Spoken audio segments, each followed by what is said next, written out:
విష్ణువు తొడలపై రాక్షసవధ ఎందుకు జరిగింది? విష్ణువుని నిద్రపుచ్చిన ఆ శక్తి ఎవరు? తెలుసుకుందాం రండి. ప్రళయకాలంలో మహావిష్ణువు యోగ నిద్రలో ఉన్నప్పుడు ఆయన చెవి రంధ్రాల నుండి మధువు, కైటభుడు అనే రాక్షసులు పుట్టారు. విష్ణువు నాభి కమలంపై ఉన్న బ్రహ్మదేవుడిని ఆ రాక్షసులను చంపబోతుంటే బ్రహ్మ భయపడి మహావిష్ణువుని నిద్రలేపడానికి ప్రయత్నిస్తాడు. కానీ విష్ణువు లేవడు.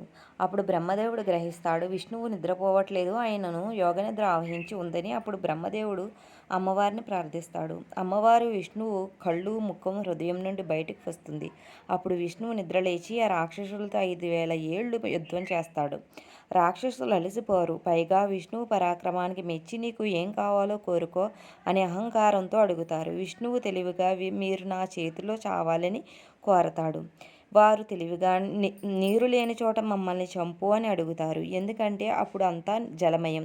అప్పుడు విష్ణువు తన తొడలను పెంచి వారిని తన తొడలపై ఉంచి సంహరిస్తాడు. ఆ రాక్షసుల మేధస్సు నుండి వచ్చింది కాబట్టి దీన్ని మేదిని ఏర్పడింది. పురాణం ప్రకారం భూమి ఏర్పడింది.